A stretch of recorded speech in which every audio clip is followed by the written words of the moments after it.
1999 का वर्ष। हिमालय की चोटियां, जो आमतौर पर शांत प्रहरी होती हैं, हिलने लगी थीं। ये कोई सामान्य हवा नहीं थी, बल्कि कुछ अधिक भयावह था। कई हफ्तों तक जम्मू और कश्मीर के कारगिल सेक्टर में भारतीय सेना के गश्ती दल ने कुछ बेचैन करने वाली असामान्यताओं की सूचना दी थी। जहां कुछ नहीं होना चाहिए था, वहां हलचल की झलक मिल रही थी। बर्फ से ढकी चट्टानों से अस्थायी ढांचे उभर रहे थे। शुरुआती रिपोर्टों को खारिज कर दिया गया था। शायद कुछ हताश आतंकवादी थे, ऐसा कुछ नहीं जिसे अनुभवी सीमा गश्ती दल संभाल न सके। लेकिन जैसे ही बर्फ धीरे धीरे पीछे हटने लगी, एक भयानक सच सामने आया। यह कोई सामान्य घुसपैठ नहीं थी। यह एक सुनियोजित आक्रमण था, जो दुनिया की नाक के नीचे चल रहा था। दुश्मन ने रणनीतिक ऊंचाइयों पर कब्जा कर लिया था, जो चट्टान और बर्फ का एक विशाल उजाड़ इलाका था, और हाईवे एक को नजरअंदाज करता था, जो लेह को बाकी भारत से जोड़ने वाली महत्वपूर्ण धमनी थी। यदि उस सड़क को काट दिया जाए, तो लद्दाख में भारतीय सेना का एक चौथाई हिस्सा कट जाएगा। उनकी आपूर्ति रुक जाएगी।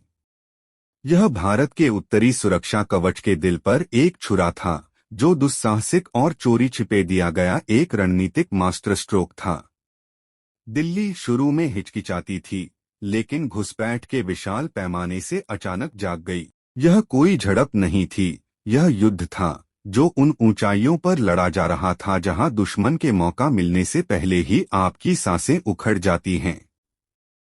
शुरुआती प्रतिक्रिया अविश्वास की थी, फिर एक ठंडी, सोची समझी नाराजगी की। यह भारतीय धरती थी, और इसे वापस ले लिया जाएगा। ऑपरेशन विजय आवश्यकता से पैदा हुआ था, एक ऐसे दुश्मन के खिलाफ एक हताश जुआ था जो अकल्पनीय लाभ की स्थिति में था। कल्पना कीजिए कि एक खड़ी चट्टान पर चढ़ना, हर कदम एक पीड़ा है, जबकि एक अदृश्य दुश्मन ऊपर से आग बरसा रहा है। भारतीय जवान के सामने यही वास्तविकता थी। टोलिंग टाइगर हिल जैसी चोटियां, हर एक प्राकृतिक किला, बहादुरी और बलिदान के इतिहास में अंकित नाम बन गए। तोपखाने की बैटरियां, जिन्हें जल्दबाजी में तैनात किया गया था, अपनी अथक गोलाबारी शुरू कर दी, जिसकी गर्जना घाटियों में गूंज रही थी। जिसके बाद मानव लहरों के हमले शुरू हुए। हर गोला एक प्रार्थना थी, आग का हर विस्फोट गोलियों और बर्फ के तूफान में से एक रास्ता खोजने के लिए एक हताश गुहार थी।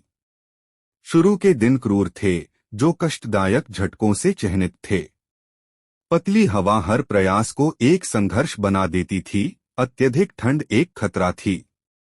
हताहतों की संख्या बढ़ती गई, लेकिन निराशा के बीच एक दृढ़ संकल्प मजबूत हुआ। ये केवल जमीन के टुकड़े नहीं थे, ये गिरे हुए साथियों की कब्रें थीं।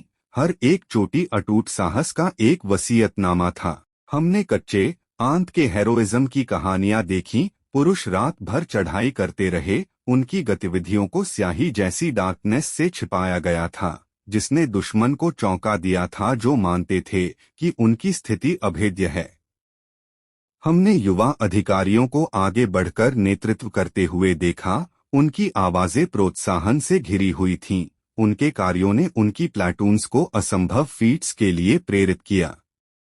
भारतीय वायुसेना भी फ्रे में शामिल हो गई। उनके मिरेजेस और मीजीएस संकरी घाटियों में से चिल्लाते हुए, स्टिंगर मिसाइलों से बचते हुए सटीक हमले कर रहे थे, जिसने धीरे धीरे दुश्मन के प्रभुत्व को कम किया। हवाई बैले, जो उन ऊंचाइयों पर किया गया था जो आदमी और मशीन दोनों को उनकी एब्सोल्यूट लिमिट्स तक परखते थे, एक टर्निंग पॉइंट था। लेकिन हवाई समर्थन के साथ भी ग्राउंड असॉल्ट सर्वोपरि रहा। यह इंचों का युद्ध था, इंडिविजुअल एक्ट्स ऑफ वेलर का, हर शारीरिक और मानसिक सीमा से आगे बढ़ने का। हर चट्टान, हर बंकर, हर बर्फीली लेज के लिए लड़ना पड़ा, अक्सर हैंड टू हैंड, संगीनों और कच्चे साहस के साथ। राष्ट्र अपनी दूरदर्शन स्क्रीन पर कॉन्फ्लिक्ट को अनफोल्ड होते हुए देखता रहा। चोटियों के नाम, जो कभी अस्पष्ट भौगोलिक निशान थे, राष्ट्रीय गौरव और बलिदान के प्रतीक बन गए। सैनिकों के परिवार एक जागते दुःस्वप्न में जीते थे। समाचारों के लिए प्रार्थना करते थे, दरवाजे पर दस्तक का डर होता था। भावनात्मक टोल बहुत अधिक था, एक सामूहिक आघात जो राष्ट्रीय साइट में अंकित हो गया था। फिर भी हर वापस ली गई चोटी के साथ, हर कॉन्कर समिट पर लहराते झंडे के साथ देश भर में आशा की एक लहर डिफायंट और रेसिलिएंट बह गई। टोलोलिंग के गिरने के साथ ही टाइड पलटना शुरू हो गया, जो एक सीमिंगली इनसरमाउंटेबल चोटी थी। कई हफ्तों की अथक लड़ाई और भारी नुकसान के बाद उसे वापस लेने से दुश्मन का मनोबल टूट गया और आगे बढ़ने का दरवाजा खुल गया। फिर टाइगर हिल आया, सबसे आइकॉनिक और स्ट्रैटेजिकली वाइटल पीक, जिसकी जैगेट सिलुएट परिदृश्य पर हावी थी। टाइगर हिल के लिए लड़ाई एक क्रूर, विस्तारित स्लगफेस्ट थी, इच्छाओं और एंड्योरेंस का एक परीक्षण था। स्पेशल फोर्सेस, अत्यधिक प्रशिक्षित और एक अनवेवरिंग रिजॉल्व से प्रेरित, अपनी ट्रेचरस ढलानों पर लगातार आग के नीचे चढ़ाई की, मोर्टर राउंड्स और मशीन गन बर्स्ट्स के माध्यम से धकेलते हुए, जब तक कि आखिरकार 8 जुलाई को भारतीय तिरंगा अपनी समिट पर गर्व से लहराया। टाइगर हिल सुरक्षित होने के साथ दुश्मन का रणनीतिक लाभ क्रम्बल्ड हो गया। उनकी आपूर्ति लाइन कट गई थी, उनका मनोबल शैटर्ड हो गया था। जो एक ब्रेजन एक्ट ऑफ एग्रेशन के रूप में शुरू हुआ था, वह अब एक डेस्परेट रिट्रीट थी। अंतिम धक्का तेज और निर्णायक था। 26 जुलाई 1999 तक अंतिम इन्फिल्ट्रेटर्स को बाहर निकाल दिया गया, अंतिम चोटी को वापस ले लिया गया। ऑपरेशन विजय एक सफलता थी। भारत जीत गया था, लेकिन जीत एक भारी कीमत पर आई। 500 से अधिक भारतीय सैनिकों ने अंतिम सैक्रिफाइस दिया था, उनके नाम हमेशा के लिए नायकों के रूप में एनश्राइंड हो गए। युद्ध सीमा पर लर्किंग हमेशा मौजूद खतरों का एक स्टार्क रिमाइंडर था, हिमालय के अनफॉरगिविंग क्रूसिबल में सीखा गया एक कठोर पाठ। इसने राष्ट्रीय एकता और उद्देश्य की एक रीन्यूड सेंस को भी मजबूत किया, एक राष्ट्र की इंडोमिटेबल स्पिरिट का एक वसीयतनामा जो अपनी संप्रभुता को नहीं छोड़ता है।